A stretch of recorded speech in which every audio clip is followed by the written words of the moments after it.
Hey, Tim. Hey, John. Hi. Hi. Good morning. It is a morning for us. Yeah. Right now. It's a chilly morning. It's a cold January morning. So we are having this conversation. And we're going to do a question and response episode for the mountain. That's right. As we wrap up the theme of the mountain. Yeah. It's also cold on top of mountains, That's typically. true. Yeah. But So we're just enjoying the coldness of the mountaintop. Yeah. But here in a river valley called Portland, Oregon. And we took a long tour through the theme of the mountain in the Bible. We did not cover every possible passage and poem and story about where mountains are involved. Nor did we exhaust every insight that you could have in the passages that we did explore. Yep. And so at the end of the last episode, actually, we talked about that, how this isn't like a stopping point for the theme of the mountain. This is really just a launching point. And when we finish these conversations, we've got a whole team here that is making all sorts of cool resources to help us continue to engage with the theme of the mountain. Yeah.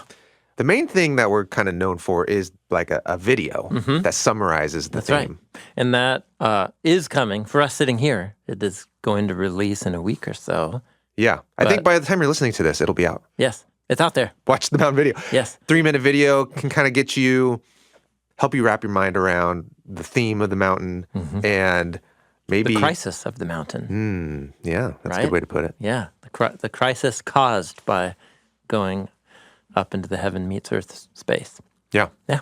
So the theme video's out, but we also have these guide pages that the Scholar team puts together. Yes. And so you could actually go through all the passages that we studied in this podcast and find all sorts of really great resources and summary and just explore the theme more on your own.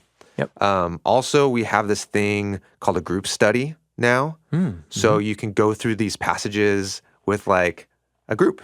That's right. It could be your family. It could be some neighbors. It could be whoever. Get a group of friends over to your house Friday night. Get pizza or make soup. It's winter. You know what I mean? Watch the video and then like have a group discussion. Yep. Like here's a passage to read. Here's some things to think about. It's very simple. Yeah. It's like, let's make this as simple as possible. Yeah. Read the Bible in community. Yep. Also, for those who love reading plans, the YouVersion Bible app is going to have a mountain reading plan that you can do. So there's lots of stuff. Yes. There's also this really cool, the 7 mountains in Matthew that we talked about. Yes. Our art team made this cool illustration of those 7 mountains. So that's somewhere on the internet. You're saying an illustration for each of Matthew's 7 mountains? I guess I don't even really know what it is. I haven't seen it. We were just told to share about it, but we haven't seen it. So lots of cool stuff. If you have some FOMO right now that, like I do, you can follow us on social or you can be on our email list and then you won't miss out on anything. Right. All right. Okay. There's that plug. Let's right. get into some questions from... Yeah. You all are highly intelligent, inquisitive, thoughtful listening audience. Sent in so many questions, so many wonderful questions. So as always, I try and pay attention as I read through them to the main themes and especially highlight the most repeated ones. And there were a few clear winners, runaway winners, and then also just other cool questions. That's what we're going to talk about. And we're going to start with a question from Jem, who lives in Glasgow, Scotland. Oh, sweet. Yeah. Hi, Tim and John. My name is Jem from Bristol, England, but I live in Glasgow, Scotland. In Celtic Christianity, there's a common idea of thin places where heaven feels closer than normal, and this idea is strikingly similar to the way that mountains are used in biblical imagery for closeness with God. How can we live out the Hebrew idea of sacred spaces in the modern world? Should we hold on to the idea of geographic concentrations of God's presence, or let go of this idea to believe that all of creation can be the mountaintop? Thank you for the Bible Project. It's been a blessing to me and countless others. Yeah, Jem. Yeah. Fantastic question. First of all, also, this is a great question to lead with. And then also, I know Jem. Oh, you do? Yeah. Totally. Oh, you know Jim. Yeah. So hi, Jem. Hope you are doing well. I bet he gets Jim a lot when he travels to America. Yes. Hi, I'm Jim. Oh, Jim? Yes. No, I think Jim. when I first met him, I probably did that. Sorry, Jim. I called you Jim. Okay, what a great question. So There's the symbolic meaning of mountains in the Bible, where heaven meets earth. Then there's this broadening of the mountaintop presence of God that in the tabernacle, for example, comes down off the mountain to live down And fill the land. with Israel. And the promise, however, is that the glory of God would one day fill all of the land, so that, in a way, it all becomes the mountaintop. Jesus is called and described as the mountaintop presence, cruising around. The Holy Spirit, who is with and in Jesus' people, is like the mountaintop presence.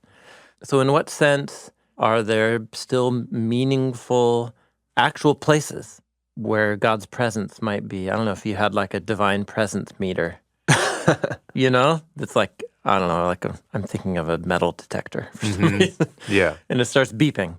Right. Like, are there those places? Really? What Jem's calling thin spaces. Thin spaces. Or can any place become a thin space? And are mountains higher on that list than others? Isn't that I thought that was a great question. Yeah, like what psychology should I bring to my day? Is it that I'm kind of on the hunt for very rare thin spaces where every moment can become a thin space? You know, in our last conversation in the series, it was a little while ago. You asked me a final question, which is, should I imagine myself as a follower of Jesus daily ascending, like a few more steps up the mountain, or am I kind of already there? Right. Because the Spirit of God is with me and in me, and that's the mountaintop presence. Which is it? Yeah. And I think what I said was, well, kind of both. Right. So the biblical authors, I think, want to make a claim that the unique, immersive, saturating presence of God that Eden represented, of heaven and earth and divine and human together in one space, that really has broke open and is at loose within all creation. It's not limited to the land that Israel lived in. It's not limited to the temple that only the priests. It's out to all the nations. Like, that's a main theme of the Gospels in the book of Acts. Yeah. And that's why temple and mountaintop imagery is used and applied to the Spirit, which now lives in every person. So in one sense, it's universal. But it does also seem like there are unique moments where, like, say in the book of Acts, where like Paul will be in prayer and he'll have a very powerful encounter through the Spirit, and he hears Jesus say something very specific to him. So that would sure count as a thin place for me. Yeah. But the thing is that Paul could be anywhere, and that could happen. So the fact that anywhere could become the mountaintop doesn't necessarily mean that everywhere is always Will always a become mountaintop. it. Yeah. So I don't know if I'm talking coherently here. And here's the funny thing is, when I hike to mountaintops, they're very powerful, existential, often prayer-filled experiences for me, which is why I love hiking in the Cascades here close to where I live. So for me, those are thin places. But I maybe part of my own retraining of my imagination as a follower of Jesus is that this podcast room actually has become a thin place, I think, for you and I at different times and moments. My kitchen. Yeah. You know, my boy is like bedside, you know, when we're praying and talking before going to sleep. I don't know. Yeah. I think that's the kind of imagination the Bible wants us to have. But still, there are, I think, places for sacred thin spaces. Yeah, it's interesting for them to feel sacred. They often feel very sacred and special because they're rare, right? Yeah, that's a good point. But there is something about, well, can this become more normalized? You also introduced this idea at the beginning of the podcast of the crisis of the mountain. And the thin spaces, entering into a thin space is not always comfortable. Oh, that's right. Yes. So to become more normalized is also kind of inviting these tests of surrender more often, which is a pretty radical way to live. Yeah. In other words, the crisis of the mountaintop is that often it could feel like you're having to lose something that you consider as a real important part of your life. Yeah. And that's usually unpleasant. Yeah. But then those unpleasant crises can actually become these transformative moments where I become aware of God in my life in a way that I didn't see before. Yeah. Or it opens me up to Yeah. awareness of God's presence. So every moment can be a mountaintop moment. It probably will require some sort of surrender, but not every moment will become a mountaintop moment until we get to new creation. Yeah. Anywhere doesn't necessarily mean everywhere all the time. Yeah. But until one day? Well, I think what the claim of the city of God coming down from heaven, but it's on a mountain. Yeah. In the final in pages the Revelation. of the Bible, is about the highest of the highest heavens coming down to earth. Like that's the image of new creation at the end of the Bible. And that's the mountain everywhere? Or is that just some new... Well, it's tricky. I mean, we got to don't want to press the images too far because it's also a city with walls, but the gates are always open. Yeah. And there's traffic in and out. There's no sun because the light is God's that's light. Right. Yeah. But then it also says, and outside the city are those who've chosen a way of life that just cannot participate in the new creation. Your own choices will prevent you from being able to fully be in the new creation. So what does it mean that the gates are always open and people can cruise in and out, but then there are those outside? So that's where pressing biblical geography into, I think, what we might see with a video camera in the new creation, I doubt we'll care or want them, but it just doesn't work. The point is to appreciate the meaning of the symbols. And so the mountaintop coming to earth is one way that the biblical authors talk about new creation. Okay. Well, thank you, Jim. Yeah, thank you. I feel like, Jim, from the time that I've gotten to know you, you could have actually said to me everything that John and I just said if I had asked you that question. So I'm curious if there's more to it, and I'll be, maybe next time we cross paths, I'll be eager to hear your thoughts too. Okay. We've got a great question about something that we didn't talk about. Okay. That Elizabeth noticed from Springdale, Arkansas.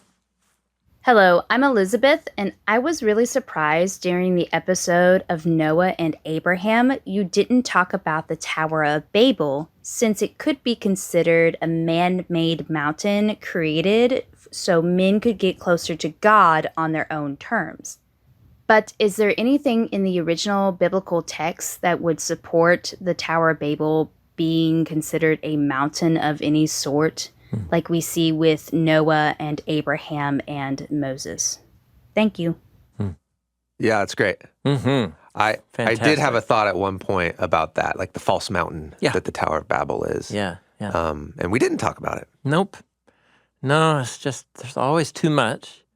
And I've received encouragement from our team when we can keep these podcast series around 15 or under. that tends to be more helpful to the listening audience. There's a little bit of a fatigue going on after that. Yeah. So I have to make judgment calls.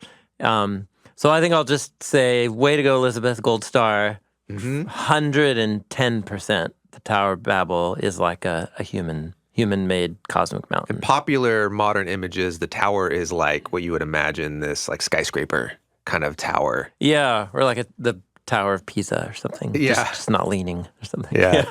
The Tower of Sauron or something. Sauron. Yeah, from Lord of the Rings. That's right. So both in historical fact and I think in the memory and imagination of the biblical authors, it was a step pyramid, like the earliest pyramids found in Egypt or like the Mesopotamian ziggurats. So it was like a pyramid, but instead of having smooth sides, it had steps, large steps going up, and then a ramp or a key stairway going up one side. And it looks like a mountain. Yeah, that's right. And what they say is, let us build a city with a tower, the head of which is in the skies. So the whole purpose is to reconnect Heaven and earth. something on the land to the skies. And using the word head, it's a metaphor for the top. It's the word rosh, head. But it's the word rosh for top is most often used for the rosh of mountains and hills. Oh, okay. In fact, in the key poem in Isaiah 2 that we did look at, God's going to exalt Mount Zion to be the rosh of all other mountains, the head of all other mountains. So it's a deliberate kind of echo and parody of Babylon. You know, the conversation that we had about Babylon that I think was the most helpful for me, I think came from the Family of God series a while ago. Yeah, remind me. And we were talking about, you were talking about what's wrong with this mountain, this kind of alternative mountain? Why was it so destructive? And why did God need to end that project? Yeah. And you talked about the one, like this forced unity of language and also thinking. Culture, mindset.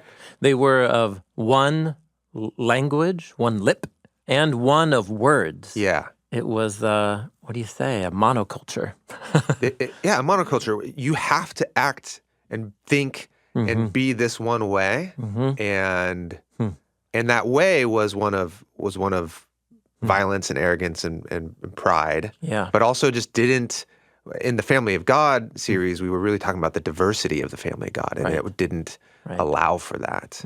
And so, I don't know. There's so many different ways to think about the problem of the Tower of Babel and that culture, but that one's really stuck with me. Yep. No, that's good. That's a great one. There is also Elizabeth just in the literary design shape of Genesis 1 through 11, which is the first main movement of Genesis. The Eden mountain, the implicit Eden mountain. Notice the garden is described, as a garden with a river flowing out, but it's never explicitly called a mountain.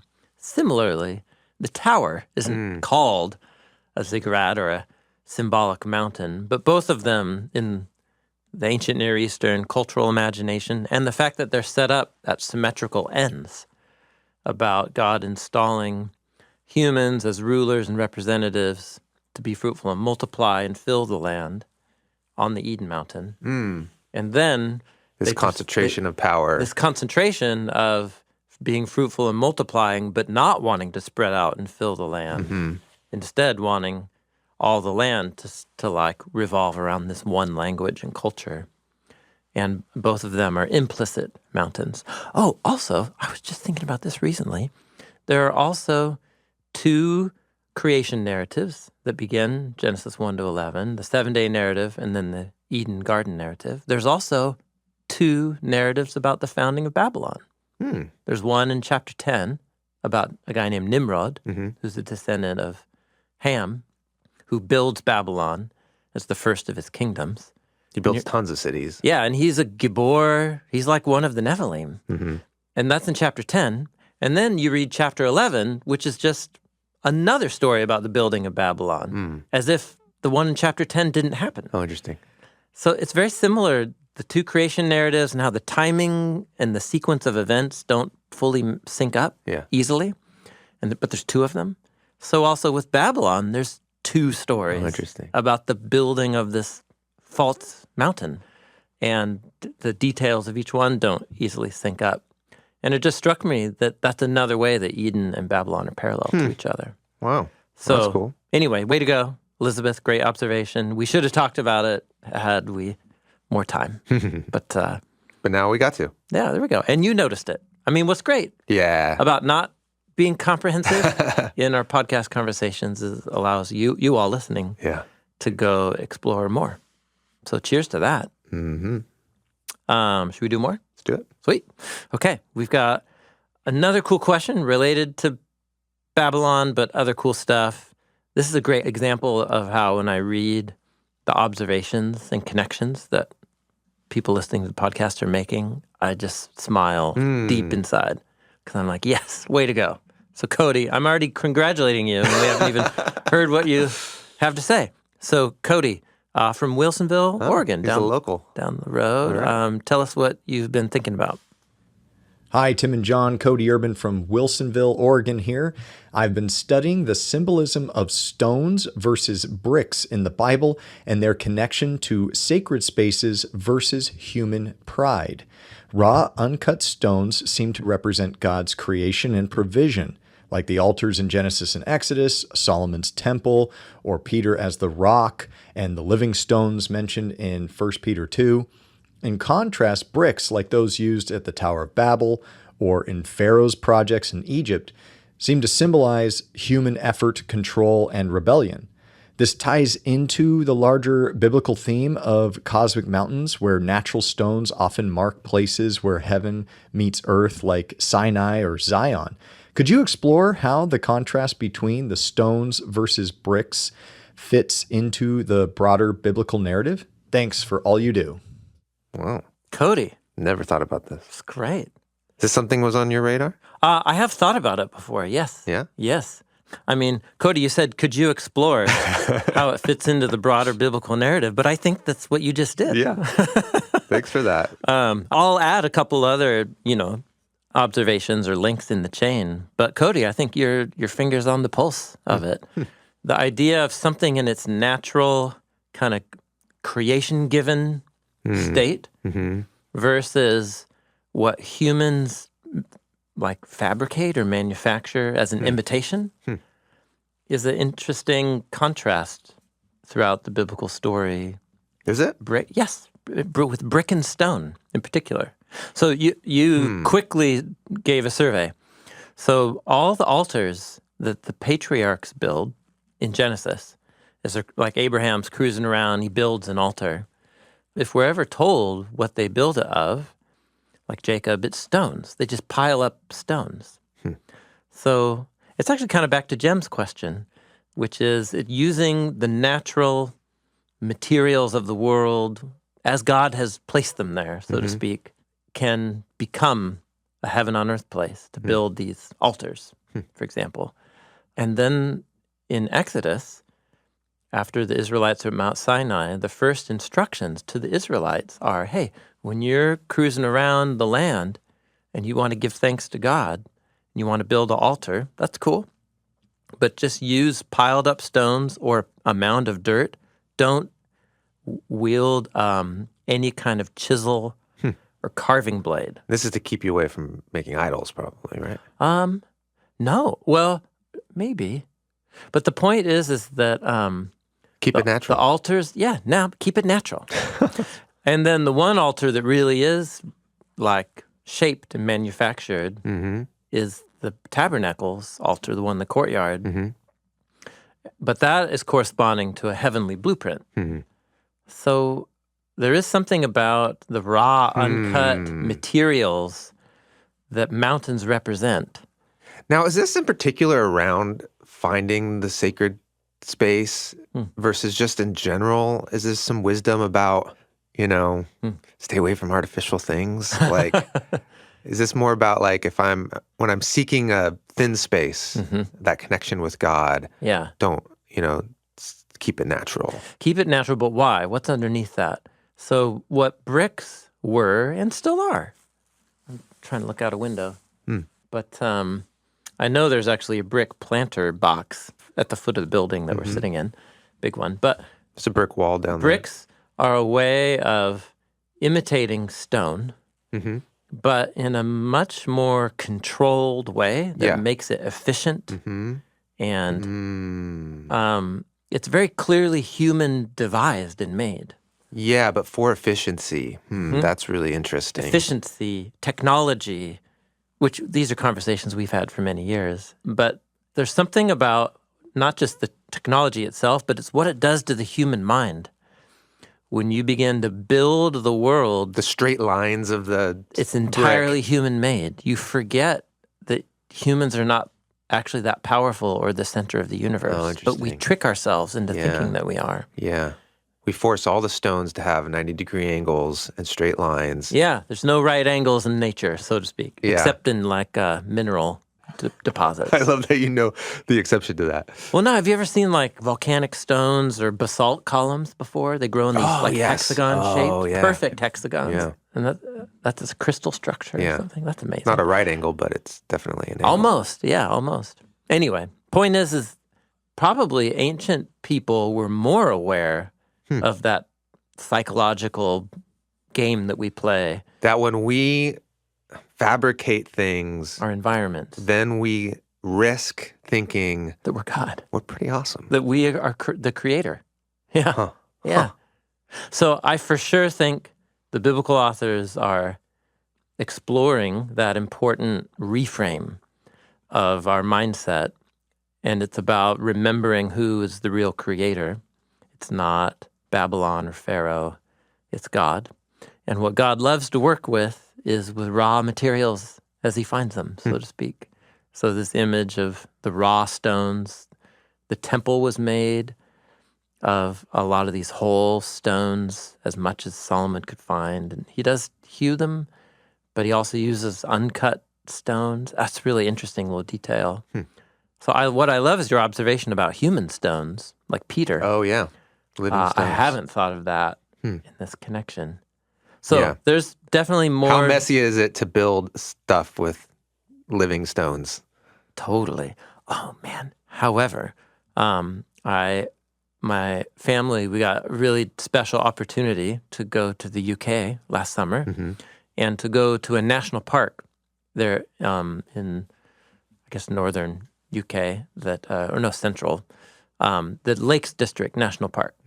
And it's a beautiful mountain hilly region, and there's centuries-old sheep-like walls all in these mountains. Like, some of these walls are 500 years old. And they're probably just stones piled on each other. Stacked stone. Yeah. But they look amazing. They look so sturdy. Well, clearly they're sturdy. They've been staying for half a millennium. Yeah. And I just marveled at, like, how did people stack these so well? But there were gaps. You could see gaps in the stones. But somehow the natural features of each stone's shape was accounted for in how it got placed. Yeah. I just loved imagining that. I'd never seen a wall that old built like that was still standing. You don't find that in America. No. So, I guess that's God's preferred method, to let each thing be the unique thing that it is, but weave it in to a plan of order that doesn't assimilate it, doesn't homogenize it. And that's what bricks represent in Babylon and Egypt. Is you got to make there's two things there. Yeah. They kind of represent that homogenization, but also they then tempt us to believe that we're pretty awesome. We could build some pretty awesome things, so we must be the center of the universe. That's right. Yeah. It's interesting. Yep. Huh. So lots to think about there. Great observation, Cody. Thanks for sharing that with us. Yeah. Okay. One very important story, mountain test crisis story in the book of Genesis, is about Abraham's surrender of Isaac on Mount Moriah. And Kaylee from Boston had a very honest and, I think, an important question for us to ponder. You've asked it before as we've talked about the story, but Kaylee, you've got a great way of asking it. So let's hear from you. Hi, guys. I've heard people say that the story of Abraham and Isaac on Mount Moriah demonstrates God's cruelty. I see the parallels to Christ in this test, but I really wrestle with the fact that Isaac was unaware he was the sacrifice. Can you offer some insight into how this folds into the character of a compassionate and gracious Yahweh? Thanks so much for all you do. Yeah. Thank you. Yeah, Jesus goes up willingly to be the sacrifice. Isaac in the story seemingly doesn't. At least, there's not a detail given in the story. You know, it's interesting, the language used by Jesus and the apostles about giving over his life, handing himself over or being handed over. Paul uses this phrase of the Father didn't withhold. This is how God demonstrated his love. He didn't withhold his son. That language comes right from the Greek translation of Genesis 22.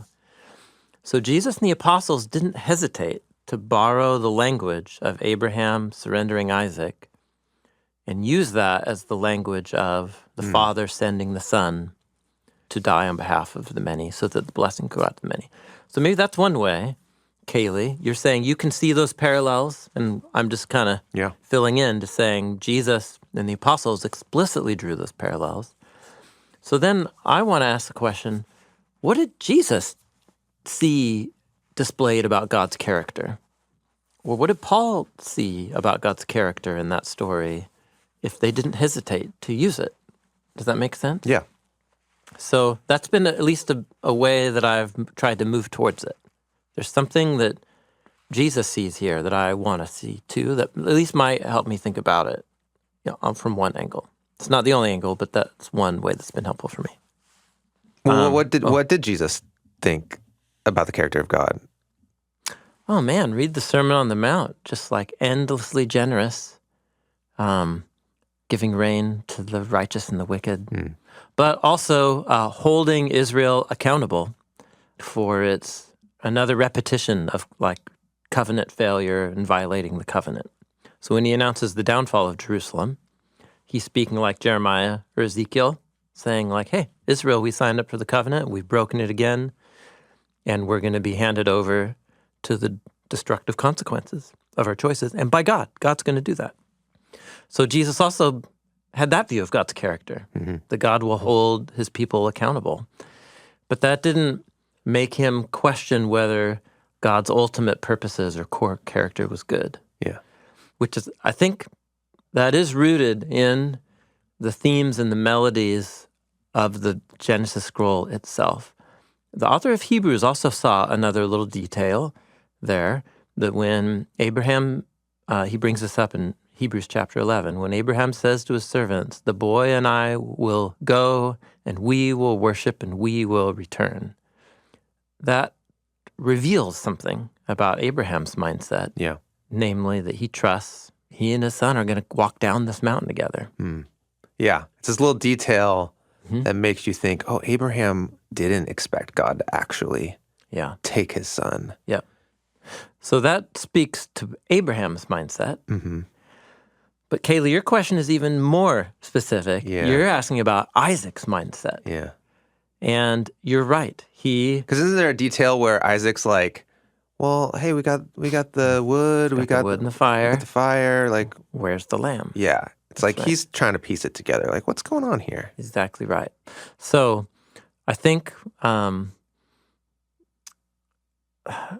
this is where I'm at currently. And I think I'll just say, Kaylee, the reason why I wanted to bring up your question too is because I still resonate with it to a large degree. So I think there's one sense in which like a baseline assumption of the biblical authors in the portrait of God is God has the prerogative to give life and to take away life. And there is this theme throughout the Hebrew Bible of the next generation being an extension of the life of the current adult generation. Yeah. And I think it's just a way of thinking about intergenerational dependency that's different than how moderns think about it. So that in a way, to take away my child's life is to take away my life. Right. I really think that's probably still how many cultures today think about the next generation. And maybe it's just our hyper individualized, westernized kind of mindset prevents us from seeing that connection. He has one child through Sarah, and God said that's the future of the covenant blessing through your family. So it really is Abraham's life at stake, and that seems to be how the story is portraying it, that Isaac's life is Abraham's life. And so to take away Isaac is to take away Abraham's life. I know we don't see it that way. I think the biblical authors did. Because you have a similar challenge, Kaylee, in this story that you have with Passover, that the firstborn sons are dying because of the sins of their parents. Yeah. You have the same thing with David and Bathsheba's first son, the son of their like adulterous, union, or that son dies. at God's hand as a consequence. So there's these moments that are all setting up about the firstborn being this life of the parent that God can give or take away. And that's a part of what's happening here too. And that feels severe. It's so hard to stomach. I think that's the point at which, Kaylee, I resonate and I just say, okay, that's a part of that's one tile in the mosaic of the portrait of God in the Hebrew Bible. And I guess, Kaylee, that's the moment which I say I'm also a Christian, and so I'm reading the whole Bible together. Mm-hmm. And whatever God made these handful of people experience in losing their children or surrendering their children is a medicine that God himself took on behalf of everyone, that the Father surrendered God the Son, but with the knowledge and trust that he would raise him up and give him life back again. So we also are told that it was a test. Abraham's surrender of Isaac was a test, which just is that little hint at the beginning to say whatever's going to happen here, God is putting God's own promise in jeopardy, and God is going to vindicate his promise. But it leaves us with that narrative detail that Isaac seems unaware. However, let me just problematize that. That is not how most Jewish communities retold this story. And that was probably not the version of the story as it was told and retold in Jesus' own childhood. If you go and reread Second Temple Jewish sources or early Jewish commentaries on Genesis 22, they all add details about how Isaac did know. When he asked the question, he learned that he was going to die, and then he willingly went up the mountain and actually asked his dad to tie his hands. It's interesting. So you can find Jewish retellings of this in the Babylonian Talmud, also in different Jewish midrashim. Here, I'll just recommend a book that I found really helpful. Great, you're recommending a book that's $170 book. Well, $170 hardcover. Oh. It's a $63 paperback. Okay. I'm sorry. It's somebody's dissertation. Okay, I don't know. This happens enough. I know. Yeah, at least you should just know. You can email this guy and just ask him for it. Kaylee. Leroy Huizinga published his dissertation. It's called The New Isaac, Tradition and Intertextuality in the Gospel of Matthew. In the opening line of Matthew's Gospel, he calls Jesus a son of Abraham. Who was the son of Abraham in Genesis? Isaac. Yeah. And before that, Ishmael. And so already from the first line of Matthew's Gospel, he's setting you up to see Jesus as an Isaac. And so then, lo and behold, you see all these echoes of Genesis 22 all throughout Matthew's Gospel. And what Leroy's tracking is then the links that Matthew's making between Jesus and Isaac are all similar to how Isaac was portrayed in Second Temple Jewish retellings of Genesis 22. And of course, in Matthew, Jesus is willingly going to the cross. So anyway, there you go. You really took me on a journey with this question. I sure did. Well, I've thought about it a lot. Because I went into this question feeling I've had a lot of frustration about this story. Yeah. It's raw, but I've kind of come to terms with it. But then, like the way you started talking about the firstborn, Passover, logic, all that stuff, I'm just like, oh my goodness, I am not settled with this. But then this whole thing with Isaac and these retellings about him knowing and willingly, and and then just the mercy of God that you see in that story, and the way you talked about how this is a consequence that God himself suffers, as it were. Comes with us. I know this is a thing that you guys have to deal with. I'm going to deal with it with you in a way that's going to bring life.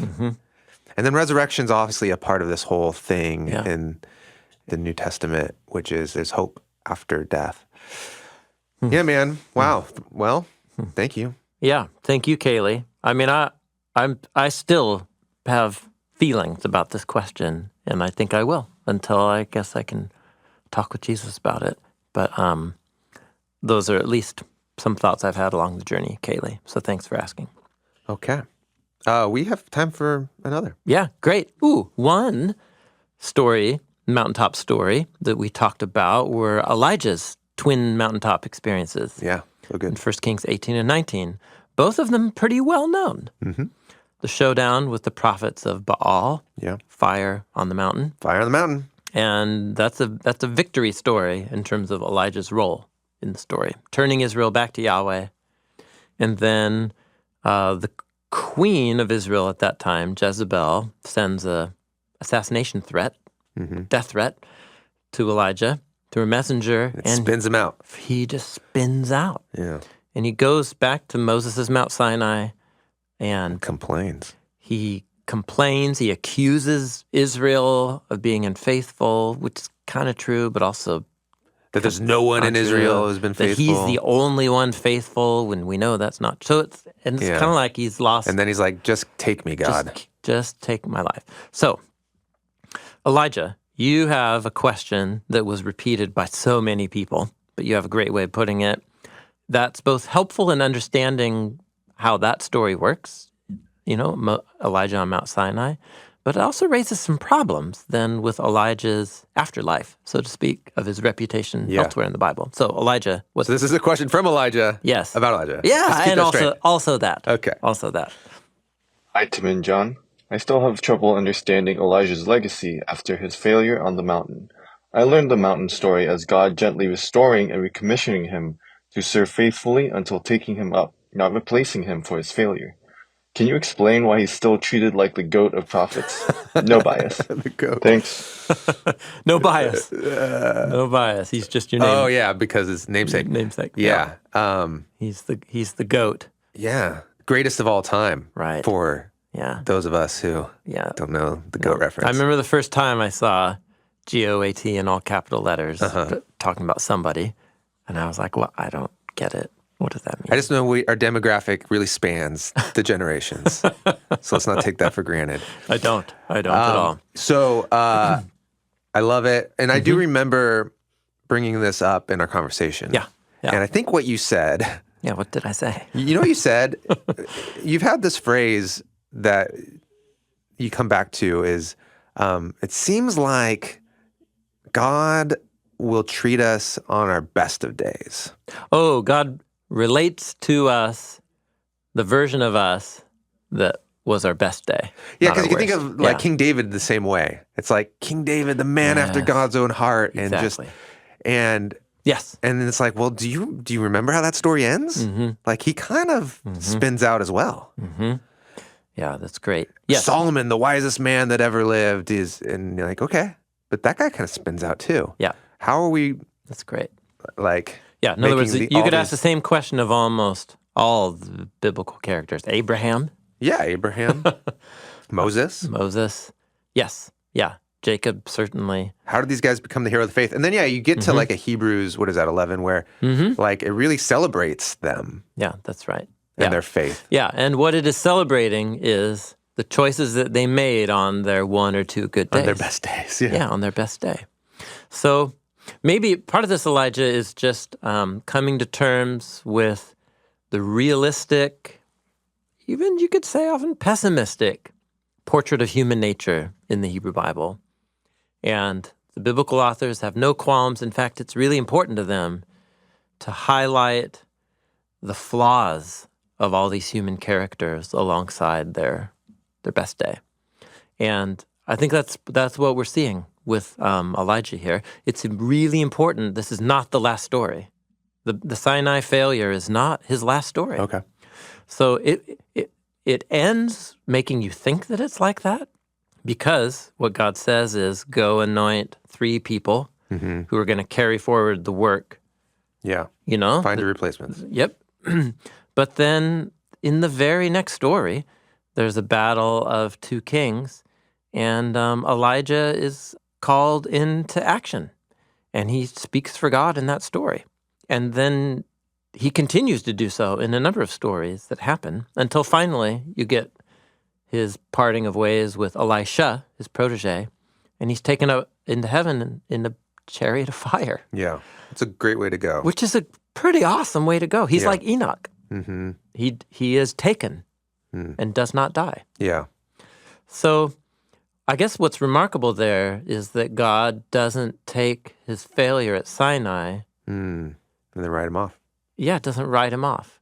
But Elijah jumps back into action, and then God honors that commitment and then gives him an honorable departure. So I didn't highlight what came after. Right. We didn't talk about in our that. conversation, mostly just because I wanted to focus on the two mountains. But you look at the end of the story and you go, well, then it's easier to read that mountaintop experience at Mount Sinai in light of, well, Elijah's awesome. Sure. Right? That's right. Yeah. So it's harder maybe to appreciate that is such a moment of failure. Yeah. No, I think a similar thing happened to me when I really began to appreciate how important like Abraham's failures are. Yeah, you talk about it a lot. You bring it up a lot. How he, hung Sarah out to dry. Yeah. And then he and Sarah together abuse or oppress their Egyptian slave, Hagar. And God's response is pretty, one, generous. And then this, in response to the Hagar moment, he commands Abraham and all of his generation since to like cut off a part of their male genitalia. That's the consequence of that? It's right after that story. That story is right after. Where Abraham uses that part of his body to oppress his Egyptian slave. Wow. And then God's response in the next story is cut off a big part of that part of your body. And all your descendants. Yeah. I mean, it's pretty intense. So I guess the point is but that's Abraham. He's like the pillar of faith. Yeah. You know? Yeah. So I think more it's just reckoning with the moral complexity of the characters of the Hebrew Bible. And I think, man, if you're raised in a church setting that just didn't emphasize that, especially when you're introduced to these stories as kids, then I think that's a harder pill to swallow. And so I think Elijah's a good example. Now, what you do have is the Hebrew Bible, one whole section, the prophets end at the end of Malachi, saying, with a promise, saying, look, I am going to send my messenger to restore my people before Yahweh comes, and he's called, I'm going to send Elijah, the prophet, before the coming of the great day of Yahweh. Yeah. He was sucked into the sky, and he's coming back. So apparently, he's still a positive enough, character that a future prophet like Moses isn't just called a new Moses. He's called like a new Elijah. And this is the slot that John the Baptist fits into. So in that sense, he has a positive ongoing legacy, but it seems to be related to his good days, not his Sinai failure. Yeah. I guess that's kind of where I'm at. There may be more, probably is more to it that I just haven't pondered yet, but. That's great. In Jewish tradition, during the Passover meal, you keep a seat open for Elijah, right? Yeah. I always love that. Totally. Yeah, that's right. Yeah, so that's a way of enacting that anticipation of the promise at the end of Malachi. Yeah. Which is, at any moment, could be the day when God restores his people. So let's keep a chair empty for Elijah. He could show up. Yeah. Any moment. Yep. Okay. That's great. Thank you, Elijah. Let's do one more. This is another question. There were a lot of questions on the Elijah story. Let's conclude with a question from Emily in Chicago, also about God's response to Elijah on Mount Sinai. Okay. It's a good question. Tim and John, thanks for all your work. This is Emily from Chicago, and I have a question about the Elijah mountain story on Mount Sinai. Many contemplative Christians use that story to encourage silence and solitude, the idea being that God didn't show up in a dramatic way, but rather through a still, small voice. This is very different from how you presented this story as Elijah's failure, and I'm curious to know how you would respond to and engage with those who often use that story to promote silence and listening to God. Can that work with the perspective you shared, or do you think understanding this as a failure for Elijah means that interpretation isn't valid? Thanks so much. Yeah, how many sermons have been preached? Yeah, the still small voice. Yeah. The God comes not in the fire, but in the still small voice. Yeah, because that feels right. I mean, that feels like something I should learn from. Yeah. Feels like Sermon on the Mount. Retreat from the noisy places to pray. Pray Go in to your your closet. quiet space, and your Father in heaven will meet you right there in that place of solitude. I think, Emily, I resonate with your question. I had the same experience when I first began to really ponder all the details in the story. I think in popular representations of this moment of Elijah's story, his kind of whiny repetition and God's double question of him, what are you doing here? Why did you come here? That doesn't feel like a very gentle response, So I just more began to see, I don't think that reading of the story, which is Elijah as the I don't know, well-intentioned contemplative seeking God and prayer and solitude, it doesn't actually fit many of the details of the story. And there are other biblical stories that do have that theme, like Jesus regularly praying in solitude, in wilderness places or on mountains, especially in the Gospel of Luke. So that's an important theme in the Bible.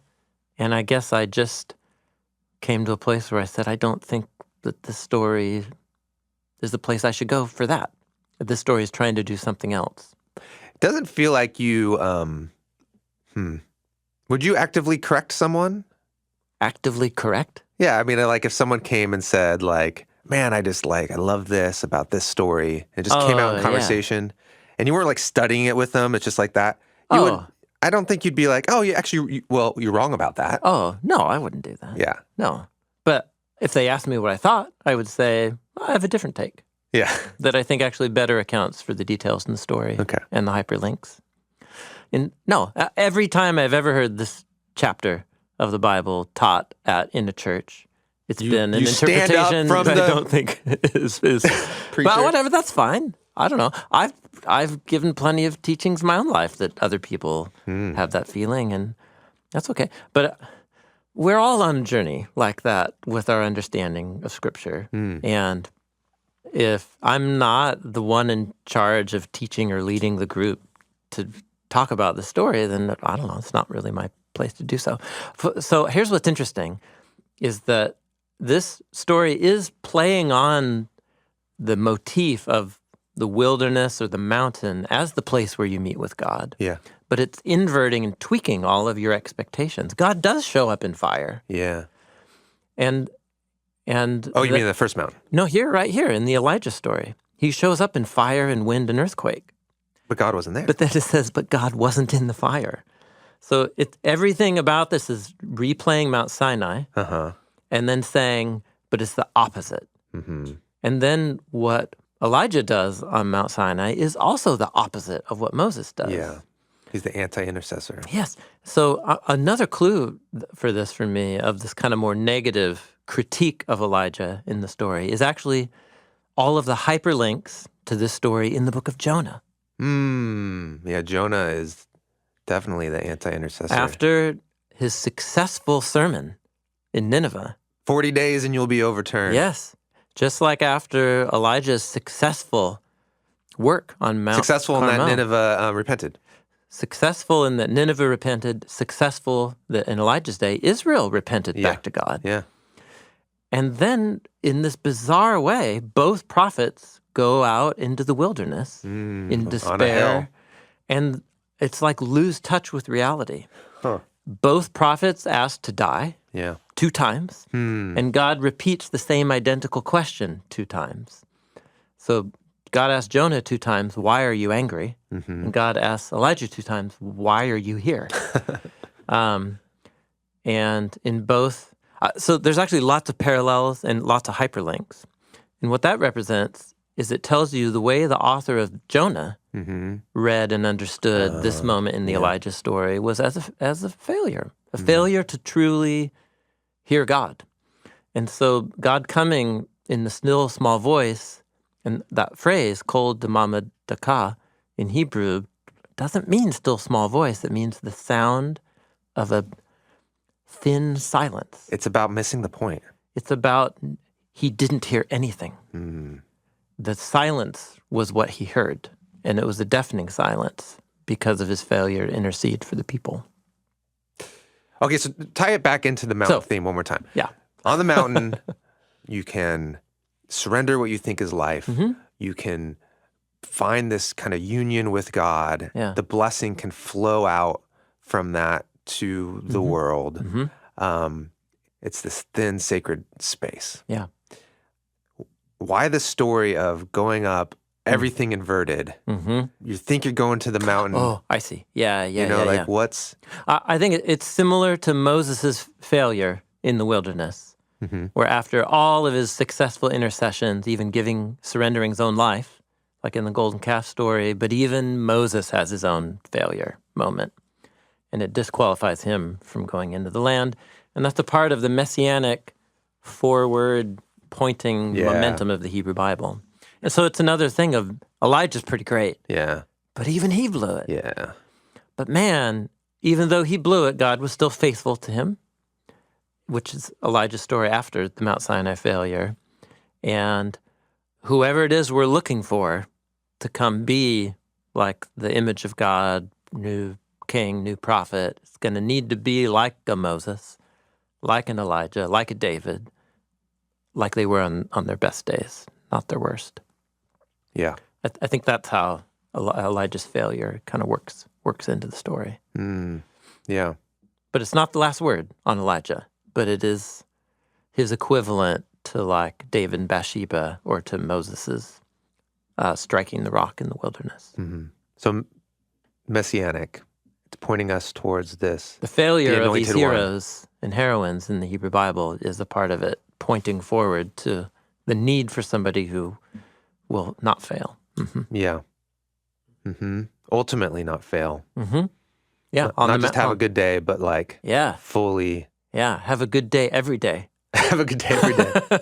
On behalf of all of us who are having mixed and bring the mountain down. Bring the mountain down. That's right. Yeah. Yeah.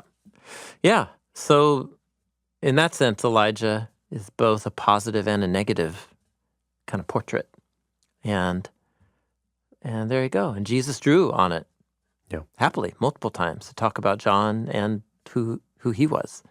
And there you go. The crisis of the mountain. Man, you guys ask such great questions and make such great observations. I really enjoy these Q&R episodes. Yeah. It's encouraging to hear that we're just talking in a microphone, so I kind of you can forget. People are following along and having their own journey. How cool. Yeah. So thank you for engaging with us that way. That's it for the mountain. In a way. Like you said. The mountain is always here for us. So again, check out the collection page on our app and our website. You'll find all the resources we have for you to engage with the mountain more. Next up in Bible Project land is... I've never heard you use that phrase. I've never used it before. Do we start the new series? We start the new series, actually. Yeah, new series starts next week. Yes, okay. Yeah, on the theme of... Drum roll. The Exodus way. We're calling it the Exodus way. But it's the repeating pattern... The theme of the Exodus. Of the Exodus throughout the storyline of the Bible. Yeah, so this year we're kind of doing a lot of Exodus stuff. You could think of the mountain as an extension of the Sermon on the Mount, which was. It was. But also you could think of it as like the mountain is so important in Exodus. That's right. It's at the center of their journey through the wilderness. So we're going to explore a number of new themes this year related to the Exodus. That's right. Starting with, in a way, if you don't include the mountain, the theme of the Exodus. The Exodus way. The way out of slavery, the way through the wilderness, and the way into the promised land. The way. The theme of the way. This is the way. Okay. Bible Project is a crowdfunded nonprofit, and we exist to experience the Bible as a unified story that leads to Jesus. So everything that we make is to that end, and it all gets to be free because y'all pay for it, and it just gets to be free, which is amazing. It's incredible. Thank you for being a part of this with us. There's a whole group of people who contribute to making the Bible Project podcast come to life. And for a full list of who they are and what they do, check out our show notes anywhere. that you listen to this podcast and on our Bible Project app. All right. See you next week, Tim. Yep. See you next time.